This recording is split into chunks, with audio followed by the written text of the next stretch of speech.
Well, hi again everybody, welcome to my latest video. Well, this is part 4 of my new network rack install and bringing up my 10 gig network in my home office here. I have to break this one up into 2 videos, however. The first one will be the actual teardown of what I currently have, and then preparing everything for the installation of the new rack, including the back wall that I want to put in and the general theme of the area being mostly in a black tone. And then in the next video, which will be released maybe 4 days after this one, you will see the actual build-up of the rack after it's been installed, all the components added, and you'll see it in full production. So hopefully you get something out of this video. You at least consider subscribing to my channel. It would be very helpful. For now, I could take this server out of here. I'm pretty much sure I have it disconnected in the back. Now this shelf is going to have to come out next.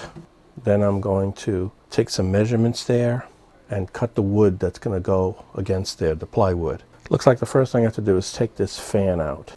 So I'm going to disconnect it from the shelf and just lay it on top here for now, because it's still a working network and it will be working up until the very last minute before I want to disconnect it. So I'm going to have to remove the fan from the bracket I have up here first.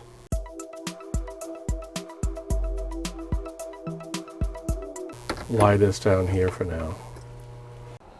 Let's see if I can get this out of here this way.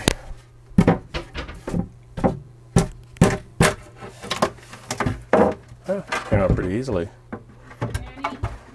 Surprised how easy that is, huh? Look at that. That hasn't been out of there in years. What I gotta do next is take this piece of wood out of here. That's extraneous. A spackle tool, which is good for more than just spackling. It's good for getting inside something that's really tight like this. Take the hammer and see what we can do. I gotta be careful because whatever damage I cause, I have to fix.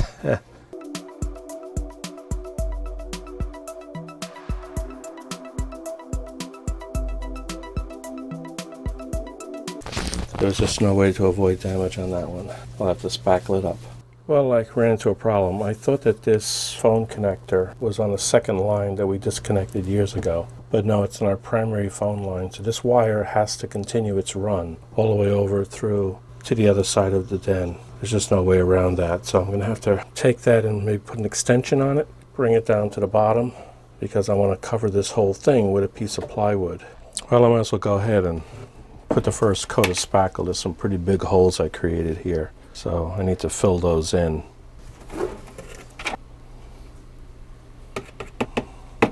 This is a rough coat.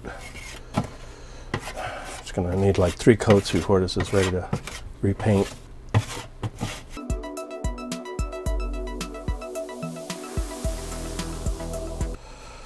That's good enough for now.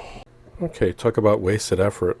I thought that phone line was needed. It was passed along to the phone line in my den, but it's not. When I cut it to actually shorten it and put it into a channel that I dug, I actually carved in a channel through the sheetrock. And when I cut it, the phone lines were still good.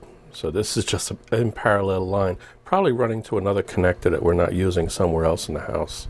So I just cut it at both ends here, pushed it back down. It was coming through this same little knot of cables as all of my network cables are coming through. So I just pushed it through and pulled it from the other side.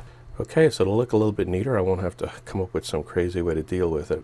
Although I had already put in the effort on this. It was still bothering me that I would have a cable still strangling along the edge here that I would have to maintain. So now I don't have to do that. Now the cable that was here is all gone. I can make it look nice and neat. Okay, I've already measured and marked off the first piece of wood that has to be cut. Let me go ahead and cut this now. Okay, I think I've completed all the complicated cuts. The top part was pretty straightforward, just had to cut off a little notch over here, and then at the other end, way at the far end over there, I had to cut off a little even smaller notch out of it. The real complicated cut was this one right here. It had multiple angles to it, as you can see here. So that was a tough one to do right there with that cut. And then over in the center, I had to drill a hole. Hopefully I got it in the right place. That's where all of the cables are going to come through. Okay, so I think we're good for now. I just have another piece to cut for the bottom, which is pretty straightforward. No complicated cuts in it, and we're ready to go. All the walls are now repaired, spackled, and everything is now ready to move on to the next stage where I take this all down and get ready to put in the new equipment. Okay, the first thing I need to do is drill starter holes on each of these circles. Now I can use the jigsaw to cut each of these holes. Well, all done. They're not perfect, but they're good, pretty good. And I got 4 wheels now, if I decide to make a wooden vehicle for one of my grandchildren. How's that? They have to be sanded, of course, made a little bit more round than they are, but pretty good. Now for the final step on this in terms of carpentry work. Okay, now to drill the holes for the fans. Now, I'm going to do a little trick here. I have the original fan. There's hard steel, so it should be okay. I'm not going to re-drill these holes. To be safe, though, I start off with a slightly smaller bit. This particular drill bit is a 5/32. The actual holes themselves are just about 3/16 of an inch, slightly under. So I'm going to start with this, which is 2 size drill bits smaller. So I'm going to get one of them just to mark it with this 5/32. I'm not leaning against the fan at all. I'm not going to go all the way down and pull it out. So I have just enough of a hole here to do the next bit. I'm switching now to an 11/32. And here, now I have holes on my table underneath these spots. I made sure I positioned it properly so I don't drill into my desk. So now I got 1 hole drilled. But to make sure I get the other 3 in the proper locations, I'm going to pull another little trick. I got the screws, fortunately really long. Since these fans are meant to be installed into cabinets, to keep cabinets with electronic equipment inside cool, I'm going to take this screw and I'm going to feed it through, like this. And then I'll do the next one. The first 2 are the hardest. I have to make sure that I get those right. So I'm going to switch back to the 5/32s. I'm going to mark this one. Now I'm going to switch bits again, this time to the 11/64s again. But I'm not going to drill through that hole, I'm going to move it out of the way. And now I'm going to use this to complete it. Now I got 2 drilled, so I should be able to, theoretically, get 2 screws in here, right? And now I'll be able to do 2 at once this time. So I'll mark those 2 with the 5/32s. 2 is a much more solid base to go by. Wiggle it around a little bit.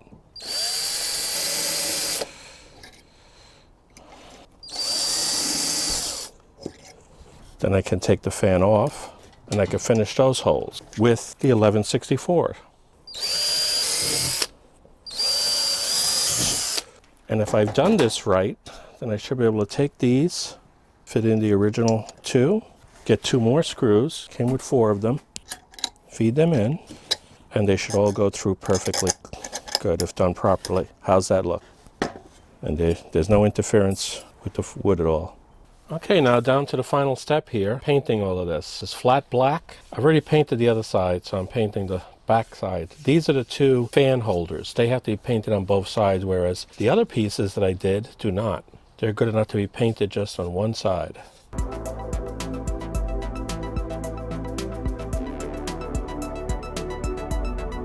And that's how it's done.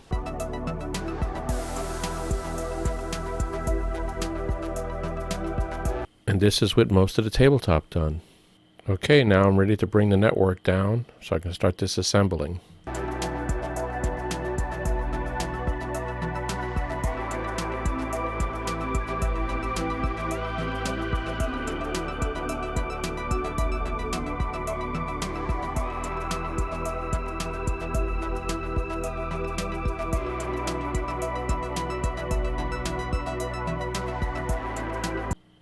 Everything is cleared out now. I just have to clean it up a little bit. I can finish painting the table and move on to the next step.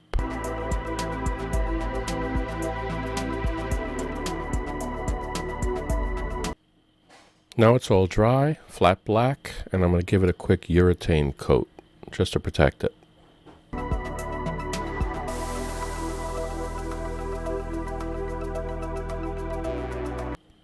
It's still a little bit tacky, but I'm going to start getting the pieces on the back wall put on just so I can get moving to the next stage. Putting the top on is going to be a little more complicated because I'll have to go ahead and bring my wireless network down again in order to move this one cable and feed it back through the little hole that's up above. Now I'll screw the bottom part of this onto the wall.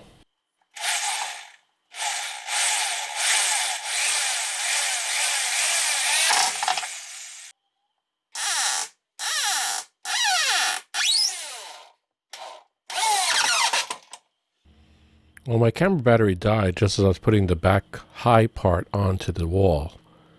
But it does fits well. The hole that I drilled in the center there, which was calculated, worked out just fine.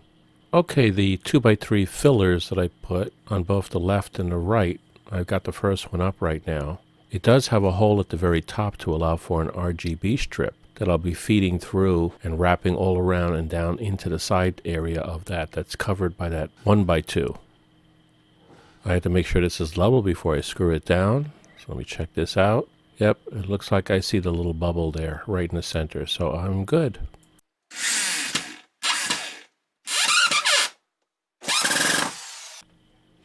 Well, we're fully screwed in now. Gotta make sure that those heads are pushed in because I don't want it to interfere with the actual rack.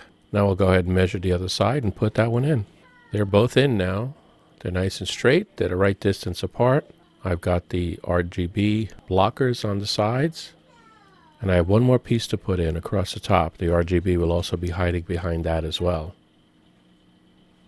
Now, one thing that I had to do was modify the actual shelf, one of the new shelves I bought for my rack. It was a little bit too long by about, I don't know, a 1/16 of an inch.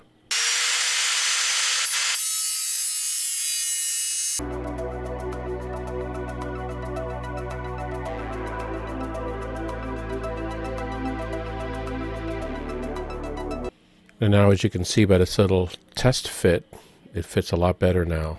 Here's one side, and then I'll take a look at the other side in a moment. A nice fit now. But I have to paint it to make sure that it matches everything else and it doesn't get rusty easy. So let me go ahead and paint this thing and get started. And now it's all done and matches. Well, that concludes the end of the first video of part 4. So now you've seen everything get tore out and you've seen everything prepared for putting the new network rack in.